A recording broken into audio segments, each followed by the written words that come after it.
What is going on, everybody? Welcome to NMI GT Entertainment, and I am Joel, wearing my ST logo for my ST truck. No, that's not what the video is today. Today, we are going to talk about a video in the century that has been made. We are going to compare Electra to Wasp. That's right, my 2014 and my 2024. Roughly about 10 years apart. They were both bought in the year earlier. So my 14 was bought in October of 13. My 2024 was bought in October of 2023. So we're going to go over the differences in them, how they evolved from that year over to where they are now, and a little bit of this and that. So we'll see you in a second.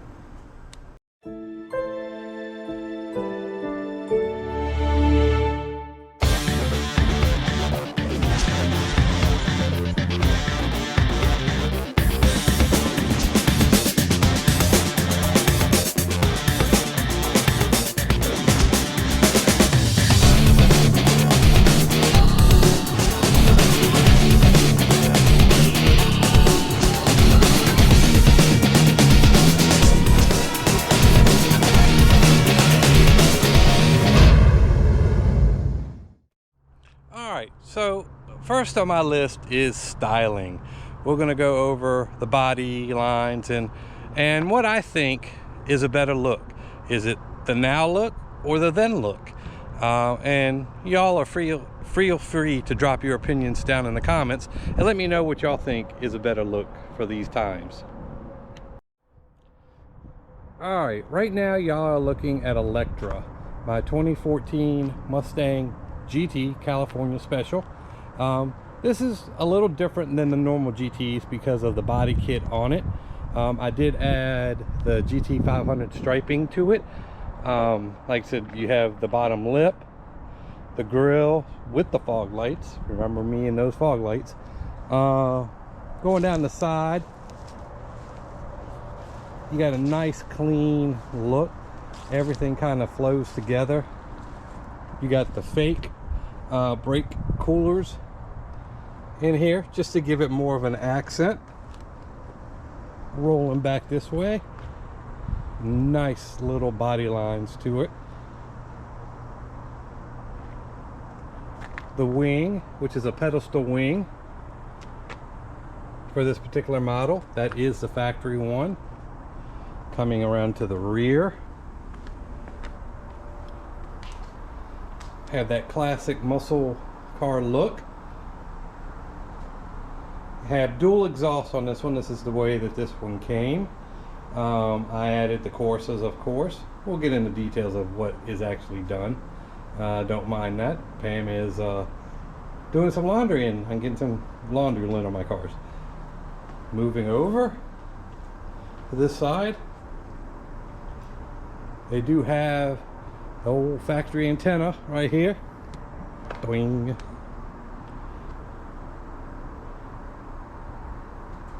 And then going down the side over here, this is a Stalker 2 hood, so it's not the factory hood at all, but it does represent my car pretty well. And then let me show you something. This is what the factory hood looks like. This is on Stormy or Storm, Pam's 2014 California Special. And as you can see, it's a very clean looking car.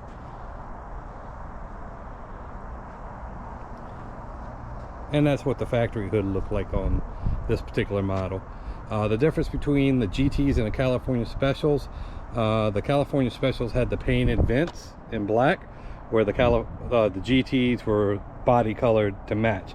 So if your hood was gray, your things were gray also, and blue, and so on and so on. So it does have the little accent package to it. Now going down the 2024 here, as you can see, the body lines are somewhat different. The car itself is a little wider I believe, or maybe it's an illusion, just the way that the body is done. But if you look at that, then you move over to here, it looks like it's put on a little weight. But with the times, you know, those things have happened to most cars. You have the active heat extractor on the hood right there. Going down the side here, you have the accent moldings in the way that everything comes over. But if you look here, you got the pedestal right there. There is a slight one on these also. They're not as defined as these, but they are there. More of a shelf over here than a pedestal over there, you know. And then moving to the back end here, this is the performance pack wing that came on this car. Has the dual exhaust. Slide by her here. Going to the rear again. Have a different look.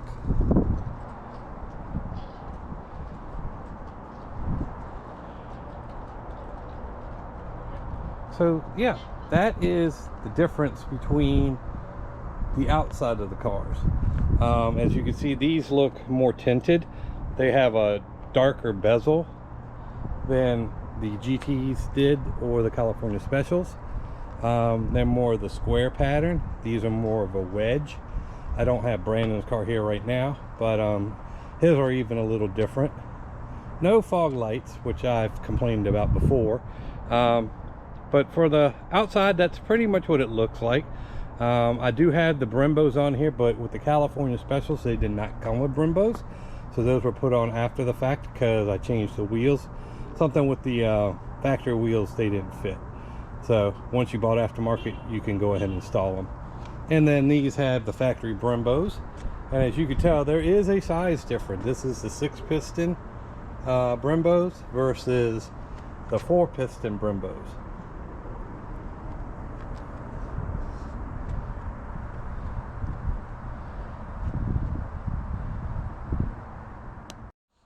All right, now we're gonna go ahead and travel inside of Electra. We'll kind of take a look inside of her and tell you some of the do's and don'ts in that one. And then we'll move over to Wasp and do the same. All right, now we're inside Electra, my 2014 Mustang GT. There has been some changes in here from the factory, and I'll explain what that is as we go along. But we'll go ahead and show you the materials and the seats and what have you, just compared to what you're getting in nowadays. All right, from here off the dashboard, as you could see with the California Specials, you had the faux carbon fiber. That is factory. That has not been changed. We did put a flat bottom steering wheel in the car right down here. Adds a nice little look. You have the Alcantara with the black stripe for the centering position. And the reason why I went with this particular steering wheel versus like a carbon fiber or whatever, the California Special seats have the Alcantara inserts. So it does have a nice little contrast between the two. And as you can see, you have the California Special markings in the seats and in the dash.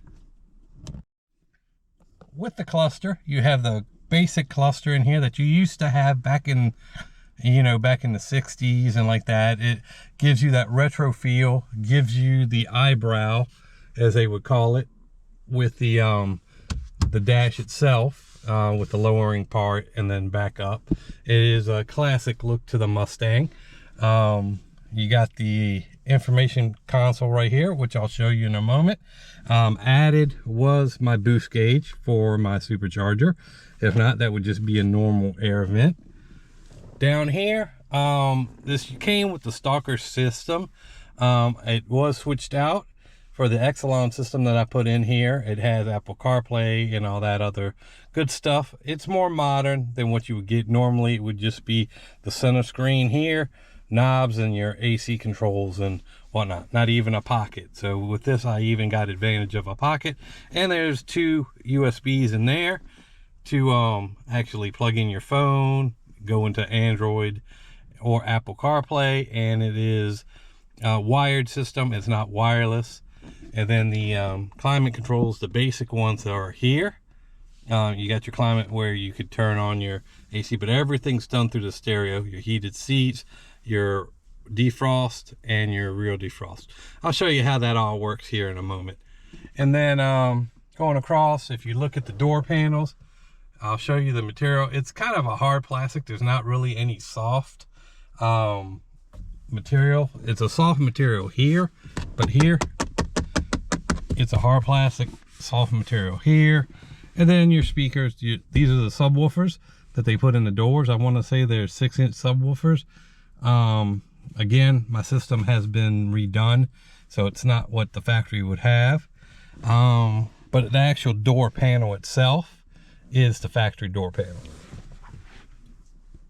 So yeah, this is the interior. You got your lighting up there, and it's pretty much basic. No blind spot monitoring, none of the bells and whistles that you get now, and you still have a key. Yes, no push button start, a key to start your car. Let's go ahead and turn her on for y'all.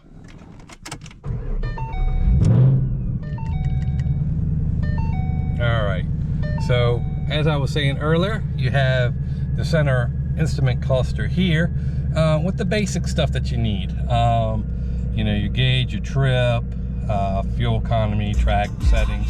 Oh, let me turn down the radio because, you know, we don't want to be demonetized.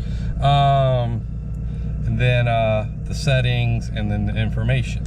So the information, you know, you could program my key, and then your oil life, and then what your system is actually doing, and your fuel to empty. And then back in the day, I guess it was kind of cool because with the cage mode, you had two versions of this. You had this with the track pack, which gave you the digital insert, or in here you would have the actual analog gauges with the needles and stuff like that.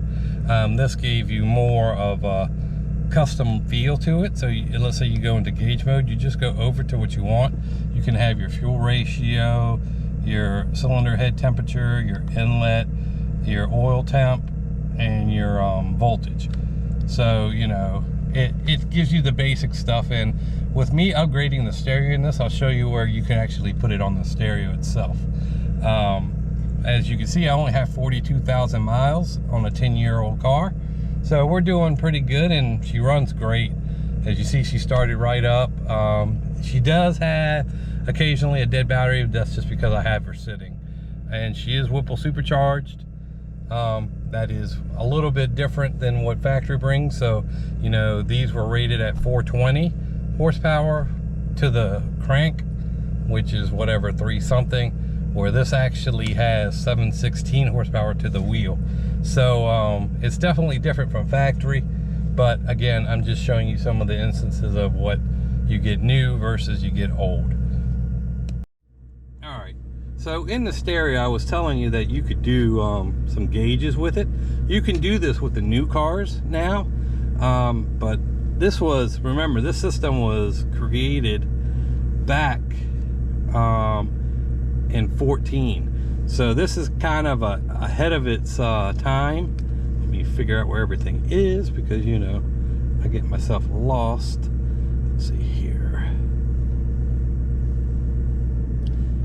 I need to find gauge, which is gauges right there. And then that's the actual gauge pattern. So this is reading the RPMs, my coolant temp, my intake temp, my fuel that I have, my miles per hour, and it could be pretty much rearranged how you want to do it.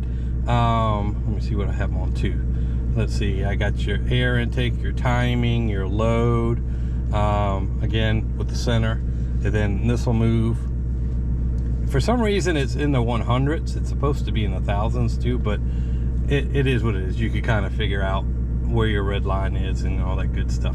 But remember, this was done in 14, so this has been kind of ahead of its time when it comes to this type of equipment. But like I said, it does good, and it reads what it reads here, it reads there. You know, everything moves together. It's all tied into the system of the car. So it's pretty cool. So yeah, that's all about this. With this particular system too, you do have navigation, and I don't know if you noticed, if you live anywhere other than Virginia, because you know Virginia is kind of a weird spot to live in, you could actually tie in radar detector. So you could build it into your car, and this radio will give you the sensors and everything else that you need, so you could actually have it all tied to your stereo. So, you know, I don't know if you ever seen where people have built in the sensors into their grills and stuff like this. This is one of those cars you can do that with. Climate control, which you have up here. This is your whole climate control system. Your AC, your heat, everything, your heated seats, your actual temperature that you want to have it at, and then your fan speed. You know, with the basics that this has, it just brought it up to a digital standard. Let's see what else that I could give y'all real quick. It does have the Bluetooth. Let's see here real fast. There is something. You see, you got your HD radio and a lot of stuff that people don't use these days. You could actually put an HDMI to it and use it as video. It does have a disc spot for it. For you people that don't know what CDs go into, that's where the CD slot was. And then you could do your audio and your AV and all that other good stuff. But again, I'm not gonna get too much into detail with that unless y'all want a particular stereo video. But yeah, this is what kind of it looked like back in the day. Your rear seats with Alcantara inserts also.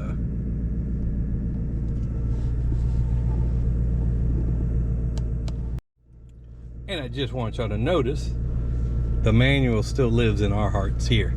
So this is an upgraded shift ball, but as you can see, it says California Special on the side.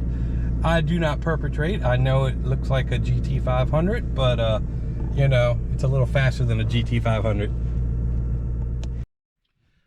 All right, everybody, now we are in the 2024. Now it looks like we have jumped into the future compared to what it has in Electra over there. You have your dashboard with these monster screens up here.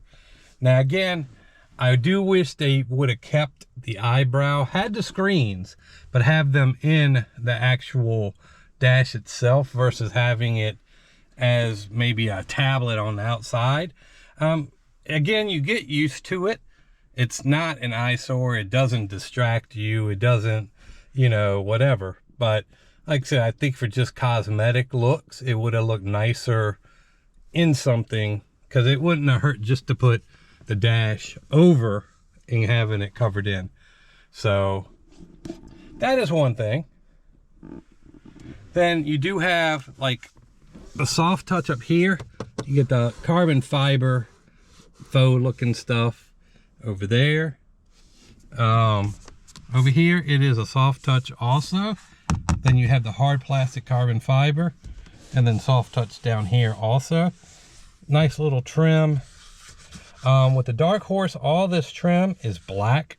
I wish they would have gave you the option, instead of having the chrome and black, or when you got the Night Pony package, that it would give you the option of having the interior bezels in black, because I think that would have probably looked good too.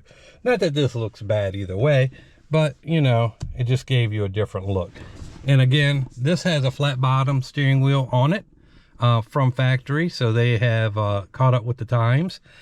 Things that I've done in that car in the past are now here in the future. So we were kind of ahead of ourselves in that aspect. They have a charging port for your phone right here. Again, which I said is kind of janky. It works sometimes, it doesn't work sometimes, and you know, it kind of is what it is. This, I put my keys in, but I guess you could put change and stuff in it. You got your pretty basic looking buttons. You got your start stop, you have your Mustang button, which will bring up certain apps. You can turn off your traction control, your hazard lights, your favorite button, which you can actually program what you want to do. It has my rev match on it, so if I don't want to have the rev match, I just tap it and that's that. And then your max heating controls. I'll show you a little bit of that also. And then just your basic knob. It's just a volume on and off. You push it in to turn it off and turn it, you know, you get that part of it.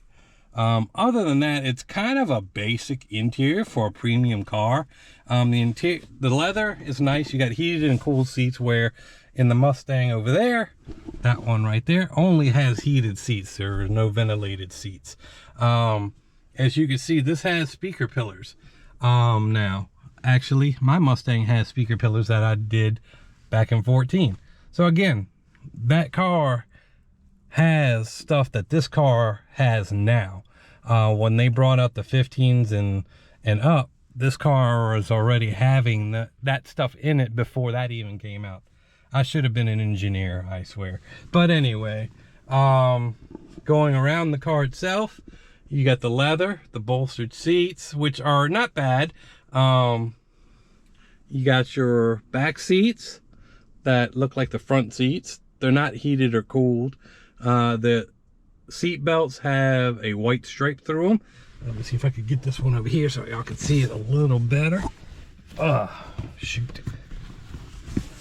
Right there. And they all have that custom stripe in it. All right, some other differences is you have programmable seats, which that does not have over there. Your window controls and whatever, they do have it, but it's up here on the pillar versus down here. The actual door line of these cars have been lowered, so your actually view is bigger going out the window versus on that car. Even in Brandon's car, this has been lowered, so it looks a little different.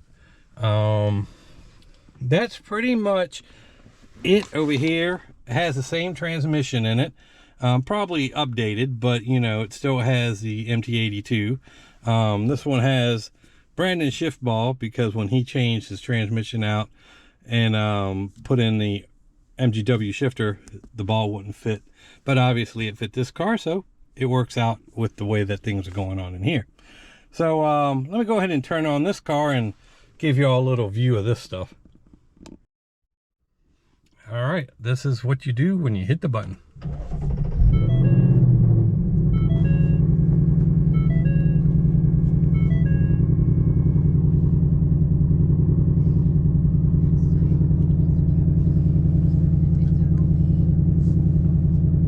And as you can see, everything is booting up. Right now I have it on my normal screen. Now you could see that the screens are definitely different in this car compared to that car. They have definitely went technology wise this year. Everything is embedded in the screens. And as you can see, your controls are here. Your speedometer, your whatever. When you go into gear, you see where it says N. Now it's in first, second, you know, it lets you know what gear that you are in, so you don't make any mistakes. Right now I am normal mode exhaust. This has the active exhaust system. It goes everywhere from sport, track, quiet, but you know, that's a whole different video. And that also alters the suspension, the steering feel, whole lot of different stuff. Here in the middle console, like I was explaining over there, this one has your fuel economy. You know, this actually has tire pressure sensors that give you what each tire does, where I think over there it just tells you that the TPS is okay. In that car, I switched out so many wheels, I just had the sensors turned off. I force scanned it, so that way that doesn't ever pop up and it's always reading okay. And in the stereo itself, I didn't show you that, and maybe I'll go back and show you that. In the actual stereo, you can do, if you have a check engine light or anything like that, you can get that cleared from your stereo. It's kind of cool. I've used it once or twice before. So anyway, coming over here, this is where your features are. Remember that Mustang button I told you about? Well, this is where you hit your auxiliary gauges, your custom mode, your lights if you want to change how they look, your custom dash themes, all sorts of stuff. See right here, you have your silent mode, which if you want, you see how quiet the car just got because now all the baffles are closed. Back in normal, you know, the baffles opened up and you have a little bit of a rumble. It tells you here at the top your temperature. This actually has Alexa. I don't know how you use it. I've never messed with it, but you have Alexa in your car. Don't ask me why, but hey, whatever, right? Your controls here for your heated and cooled seats are right here. Then you have your on and off for whatever temperature you want. So right now the system is off. So if I wanted the heat and steer wheel on, you'll see the little red light come on under it. Fan control, right now everything's off. You just turn that on to where you need it to go. Right here is where you would tell it how you want it. If you want it just in your face, you want it to defrost, if you want it on your feet. And a lot of people get confused. If all the lights are on like that, it is hitting everywhere. It's doing everything that it shows you on the screen. If you just want it on your feet, like I do, there it is on your feet. And then over here is your recycle air, your max, and your dual. So with the dual, you know, whatever you change on one side, you could have on both equally, or you can take it off a dual and then they have their own temperature over here and you have your own over here. I guess you create your own thunderstorm in your car. Over here with your heated and cooled, right now it's heated all the way. I want that off because I don't want my shit on fire. So we're gonna go ahead and do that and turn that off real quick. All right, and then I'm actually gonna turn off the controls there. And then by accident, I have hit the gauge sensors here. So this is where, I don't know if a lot of people have showed you, but you can do what that car does in the little dash. In the stereo, you could do here. You got your oil pressure, you got your volts, your, you know, how much to empty, your, you know, you could change it around. You got your G-forces here in the middle. It has a lot of cool little features. Over here with the gauge, you could just have the 3 or you can have the 5. So it depends how you want to go with it. So on track day, you know, you might want to have certain things going on and you want to keep an eye on. Over here is the settings, so you can actually change what you have in that box. And each one has, and you could have this here and just move things around to make it more comfortable for you. But other than that, that's what we have going on here. And again, you know, you have your custom, the apps right here. So you could sit there and do your track mode stuff. You can do your acceleration time, brake performance. You know, you could do your launch control settings, your shift indicator. So if you want like a little red light or something, I forgot how it goes, but it'll sit there and blink at you to let you know when to shift. You got your rev matching, you've got your launch control, you got your line lock, you got your drift brake, which is right here. So a lot of different little things that have been added from this year to that year.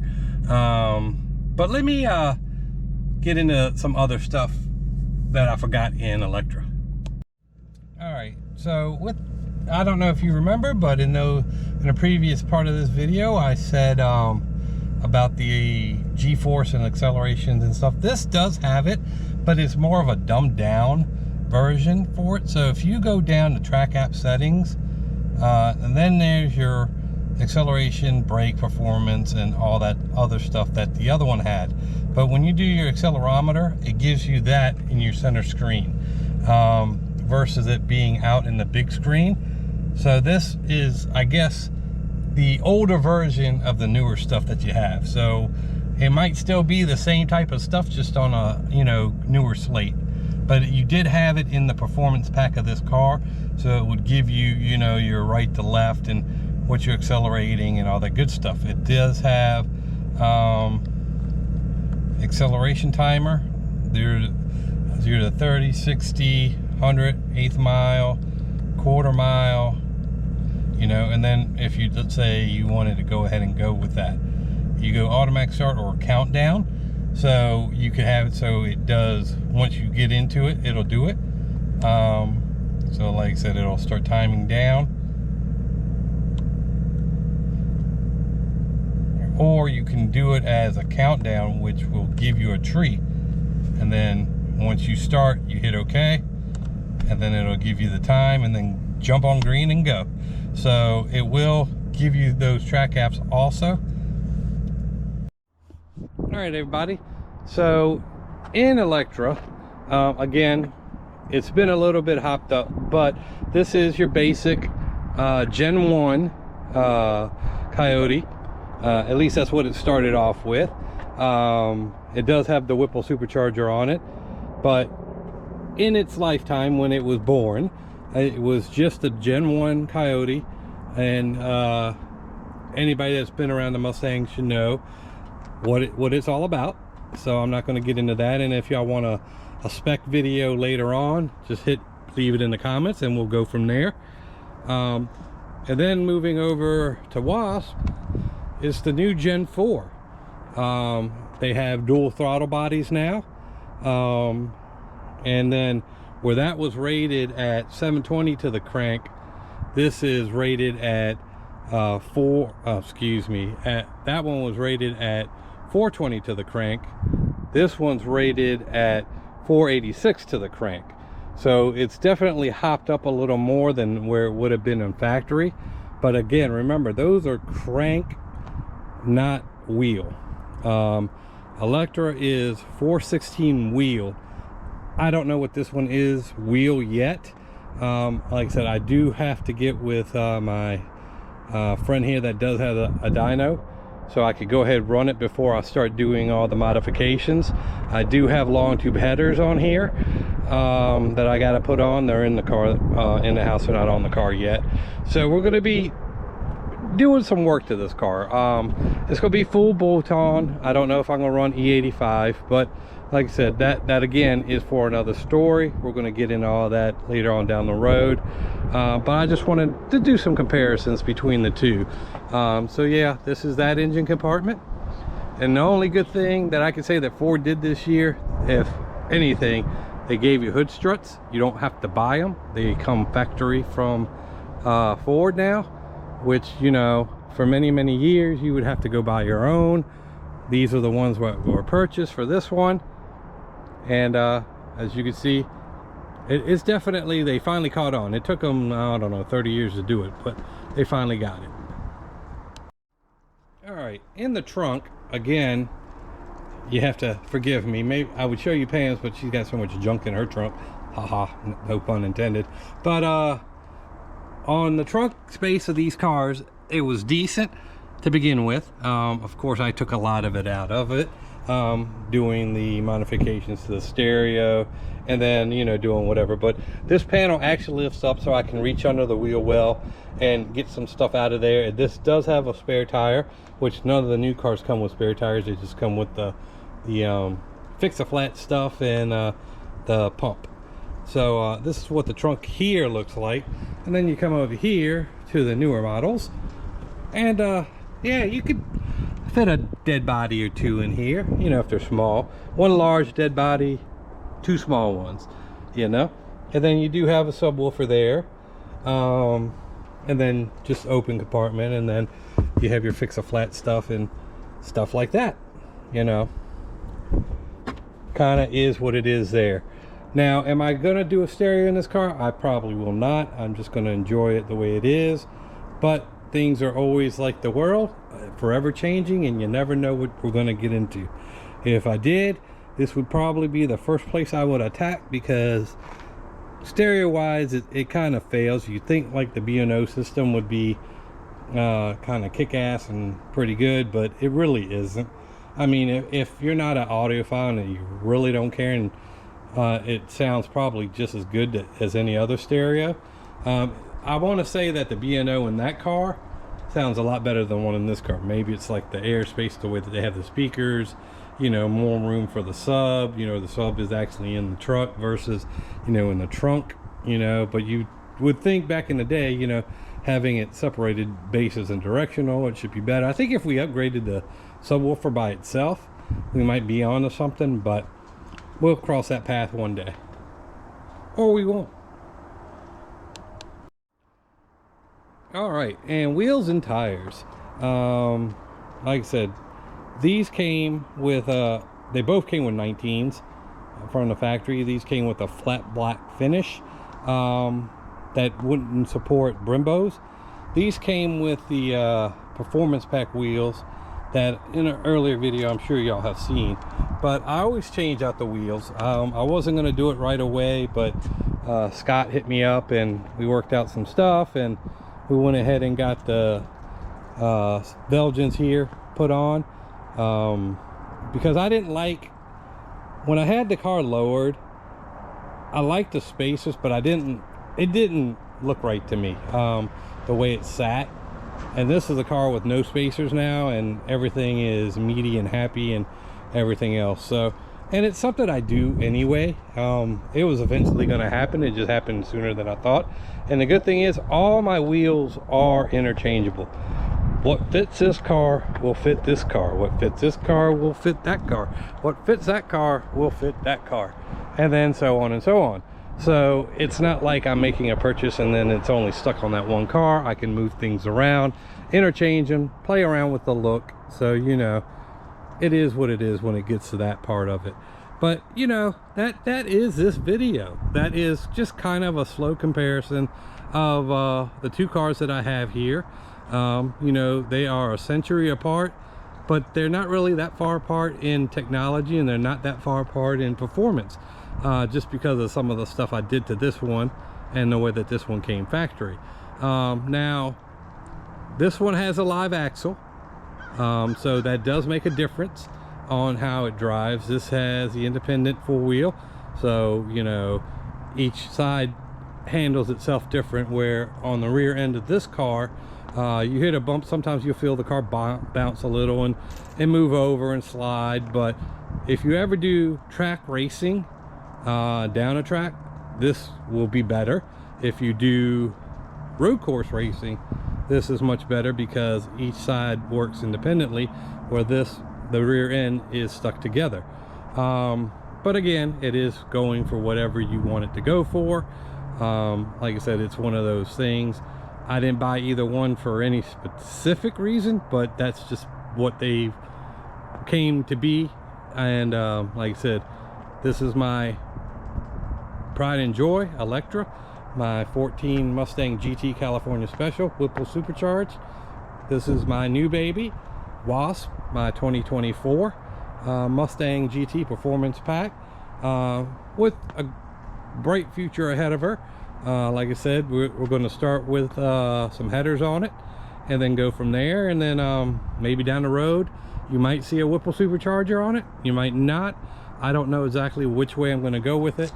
And I might have to sell a car or two to get the Whipple, because, you know, those things are about 12 grand, you know, installed. And if I do the install myself, it wouldn't be so bad. But like I said, I'm a little older and things take me a little longer to get done these days. But hold on to that thought, and we'll talk to you in a sec. All right, everybody, so that is the video for today.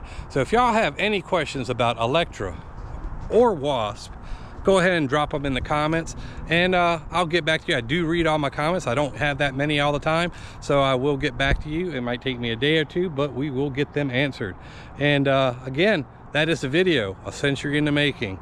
You have my 14, you have my 24, and if there's anything I forgot or something you want to know, go ahead and drop them in the comments, and we'll get that conversation started. So in the meantime, I am Joel. Welcome to my GT Entertainment, and I hope you have a blessed day, and we'll talk to you next time. If you wanna play tough and wanna hate this, I'll always show up. I don't ever slow up, no, I don't take shit. I got no love for the fakeness. If you wanna